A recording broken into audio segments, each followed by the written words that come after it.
आरंभ में सब जन खड़े होकर हम प्रभु से दुआ मांगे। हे पिता परमेश्वर, आज के इस शुभ दिन के लिए हम आपको धन्यवाद देते हैं। आपके पवित्र आत्मा को भेजकर हमें आलोकित कर, ताकि जो भी धर्म शिक्षा हम लेते हैं वो हमारे जीवन में हम निभा सके। पिता, पुत्र और पवित्र आत्मा के नाम पर आमीन। जय सु बच्चों, आज हम अपने धर्म शिक्षा के 10वीं पाठ पढ़ेंगे, जिसमें प्रभु की 9वीं आज्ञा के बारे में पढ़ेंगे। ठीक है बच्चों, आज के धर्म शिक्षण में हम ईसा के और एक उद्बोधन पढ़ेंगे। प्रभु की पाठ 10 में वैवाहिक शुद्धता के बारे में, विवाह जीवन में जो शुद्धता हम पालन करना है उसके बारे में। ये प्रभु की कौन सी आज्ञा के साथ जाएगा बच्चों? परस्त्री का लालच मत करो। प्रभु कौन सी आज्ञा है? 9वीं आज्ञा। संत मत्ती के सुसमाचार में हम ईसा मसीह को पति पत्नी के संबंध के महत्व के बारे में फरीसियों से बातें करते देखते हैं। यहाँ ईसा स्पष्ट करते हैं कि विवाह के जरिए पति और पत्नी एक हो जाते हैं। इस तरह अब वे दो नहीं बल्कि एक शरीर है। इसलिए जिसे ईश्वर ने जोड़ा है उसे मनुष्य अलग नहीं करे। प्रभु ने सिखाया है हमें संत मत्ती रचित पवित्र सुसमाचार द्वारा। अध्याय 19 वाक्य 6। वैवाहिक जीवन में जो संबंध रहता है उसके बारे में पुराने विधान क्या कहते हैं वही हम देखेंगे अभी। उत्पत्ति ग्रंथ ये व्यक्त करता है कि ईश्वर ही स्त्री पुरुषों को वैवाहिक संबंध और पारिवारिक जीवन की ओर ले जाता है। ईश्वर ने स्त्री और पुरुष दोनों को एक दूसरे के पूरक के रूप में बनाया, एक दूसरे को पूर्ति करते हैं। ईश्वर ने चाहा कि मनुष्य के लिए अकेला रहना अच्छा नहीं है, इसलिए वे परस्पर साथी और सहारा बनकर जिए। एक हम पढ़ते हैं उत्पत्ति ग्रंथ के अध्याय 2 वाक्य 18 में। उन्होंने एक दूसरे को अपना मांस के मांस और हड्डी के हड्डी मानकर स्वीकारा। संतानों को देते हुए ईश्वर ने उनके प्रेम की एकता को अनुग्रहित किया। माँ बाप की प्रेम की एकता से बच्चा पैदा होता है। ये प्रभु का अनुग्रह है। पुराने विधान की जनता विवाह को एक आदर्श जीवन की स्थिति मानती थी। उन्हें मालूम था कि यह एक अति पवित्र करार है, इसलिए वे इस्राएल और ईश्वर के बीच के संबंध की तुलना पति पत्नी के आपसी संबंध से करते थे। इस्राएल और ईश्वर के बीच का जो रिश्ता रहता था वह पति पत्नी की रिश्ता के जैसे थे। नबियों ने अविश्वासी इस्राएल को विश्वासघाती पत्नी के रूप में प्रस्तुत किया। यह हम नबियों के ग्रंथों में बहुत जगह पे पढ़ते हैं। यहूदी जनता दाम्पत्य जीवन के विश्वासघात को घोर पाप मानती थी। अब हम देखेंगे वैवाहिक संबंध नए विधान में कैसे है। ईसा अपने सार्वजनिक जीवन का पहला चमत्कार काना के विवाह भोज के अवसर पर करते हैं। इस विवाह भोज में ईसा की उपस्थिति का बड़ा महत्व है। यह उपस्थिति उस कृपा को सूचित करती है जो विवाह के द्वारा दंपति स्वीकार करते हैं। विवाह ईसा की उपस्थिति का फलदायक चिन्ह बन गया। तो विवाह के अवसर पर काना के विवाह के अवसर पर ईसा का सानिध्य में पहला चमत्कार ईसा माता मरियम के सानिध्य में करते हैं। वैसे जो भी विवाह जीवन में प्रवेश करते हैं वहां ईसा की उपस्थिति एक अनुग्रह फलदायक चिन्ह बन जाता है। ईसा और कलीसिया के बीच जो संबंध है उसे संत पौलुस वैवाहिक संबंध के आदर्श के रूप में प्रस्तुत करते हैं। पतियों, अपनी पत्नी को उसी तरह प्यार करो जिस तरह मसीह ने कलीसिया को प्यार किया। उन्होंने उसके लिए अपने को अर्पित किया। ये हम पढ़ेंगे एफेसियों के नाम संत पौलुस का पत्र अध्याय 5 वाक्य 25 में। मसीह और कलीसिया के बीच के जो संबंध है उस संबंध की ओर विवाह संकेत करता है। तो हम देखे हैं पहले पुराने विधान में और नए विधान में भी ईसा प्रभु और ईश्वर और उनकी जनता उसके बीच में जो रिश्ता रहता है, पुराने विधान में ईश्वर और इस्राएल जनता के बीच में, नए विधान में प्रभु ईसा और कलीसिया के बीच में जो रिश्ता रहता है वो पति पत्नी की रिश्ता से अपन बोलते हैं, संकेत करता है। इस संबंध का संस्कार है विवाह। इस संस्कार के द्वारा पति पत्नी प्रचुर मात्रा में ईश्वर की कृपा प्राप्त करते हैं। अभी हम देखेंगे विवाह की क्या अभेद्यता रहता है। विवाह मरण तक बने रहने का संबंध है।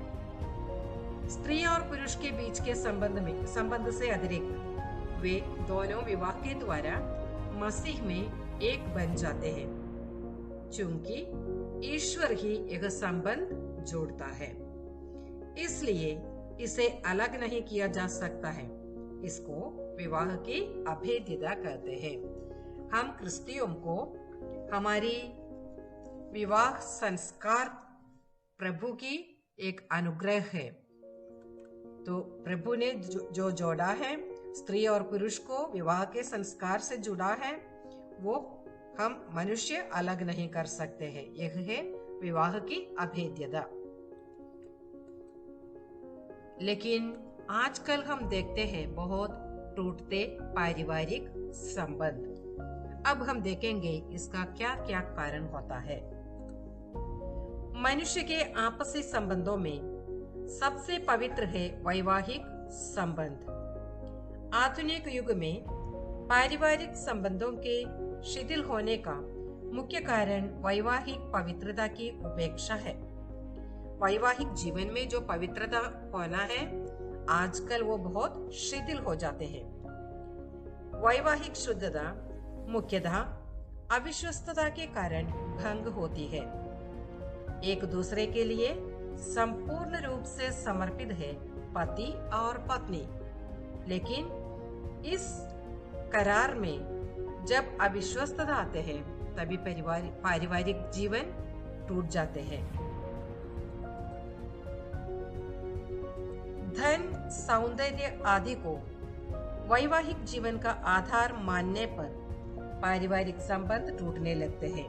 आजकल यही ज्यादा से ज्यादा मामला बन गया है। पारिवारिक जीवन का बुनियाद निस्वार्थ प्रेम होना चाहिए। जब परिवारों में निस्वार्थ प्रेम नहीं होता है तब पारिवारिक संबंध भी टूट जाते हैं। यदि जीवन साथी का आदर और निष्कलंक प्रेम नहीं किया जाता है तो पारिवारिक संबंध दुर्बल हो जाते हैं। यदि पारिवारिक जीवन में दुख और कठिनाइयों को खुशी से झेलने और एक दूसरे की गलतियों को क्षमा करने में वे असमर्थ होते हैं तो इसका कारण है परस्पर आदर और प्रेम का अभाव। जब हमारे जीवन में एक दूसरे के प्रति निष्कलंक प्रेम नहीं होते हैं तब कठिनाइयों खुशी से झेलने में हम असमर्थ हो जाते हैं।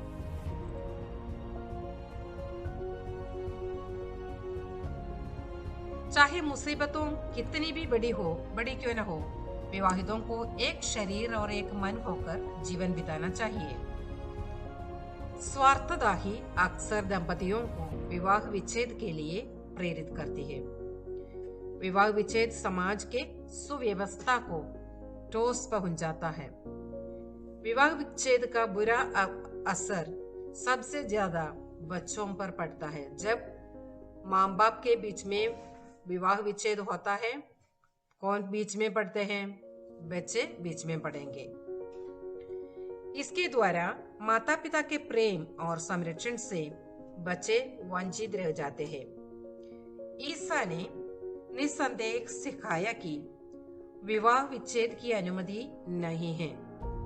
वे कहते हैं, जिसे ईश्वर ने जोड़ा है उसे मनुष्य अलग नहीं करे। यह हम पढ़ेंगे संत मत्ती रचित पवित्र सुसमाचार अध्याय 19 वाक्य 6 में। अब हम देखेंगे वैवाहिक शुद्धता के बारे में। विवाह के द्वारा दंपति एक पवित्र जीवन में प्रवेश करते हैं। एक दूसरे के प्रति संपूर्ण समर्पण है पवित्रता का उनका मार्ग, वो हम देख चुके हैं। एक दूसरे के प्रति जो संपूर्ण समर्पण और प्रेम होना है, वही है उनका पवित्रता का मार्ग। वे अपने तन मन और आत्मा जीवन साथी को प्रदान करते हैं। इसलिए परस्त्री का लालच मत करो की आज्ञा का अर्थ यह है कि इस वैवाहिक संबंध में किसी तीसरे व्यक्ति का प्रवेश न हो। यहाँ 9वीं आज्ञा हमें सिखाते हैं परस्त्री का लालच मत करो, यानी पारिवारिक जीवन की संबंध में तीसरे व्यक्ति का प्रवेश न होने को होना। यह वैवाहिक शुद्धता सुरक्षित रखने की आज्ञा है। यह आज्ञा याद दिलाती है कि अपने जीवन साथी को पूर्ण रूप से प्यार करना चाहिए। संत पौलुस ये भी याद दिलाते हैं कि जो अपने जीवन साथी को ऐसे प्यार करता है मानो वह अपना शरीर है, वह खुद को ही प्यार करता है। जब जीवन साथी एक दूसरे को प्यार करते हैं, वह खुद को प्यार करते हैं। एफेसियों के नाम संत पौलुस का पत्र अध्याय 5। अच्छे परिवार है कलीसिया और समाज की रीढ़। इसलिए क्रिस्तीय दंपति वैवाहिक पवित्रता में अटल रहते हुए मसीह के शरीर रूपी कलीसिया का निर्माण करें। जब वैवाहिक जीवन में पवित्रता रहेगा, तब अपने परिवार भी शुद्धता और पवित्रता में आगे बढ़ेंगे। ऐसे परिवार है कलीसिया की रीढ़। इसलिए हमारे परिवारों में पवित्रता और शुद्धता रखने की जिम्मेदारी हमारा है। अब बच्चों, हमें ईश वचन पढ़ने के लिए दिया है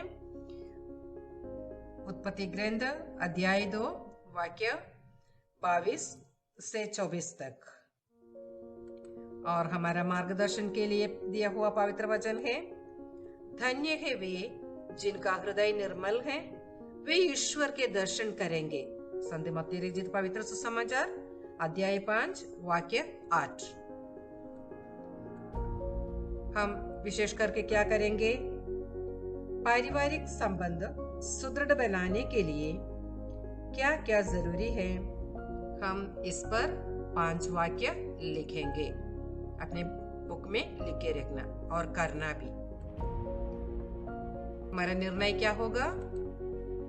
परिवारों की पवित्रीकरण के लिए मैं हर दिन प्रार्थना करूंगा या करूंगी। बस निर्णय लेना ही नहीं, हम करना भी है। अब बच्चों, हम आखिर अध्याय के 9वीं आज्ञा के आखिरी में आ चुके हैं। हम इसका प्रश्नोत्तर देखेंगे। विवाह जीवन की अभेद्यता स्पष्ट करने के लिए ईसा ने कौन सा वचन बताया? किस संबंध से तुलना करते हुए संत पौलुस वैवाहिक संबंधों को दर्शाते हैं? आधुनिक युग में पारिवारिक संबंधों के टूटने का मुख्य कारण क्या है?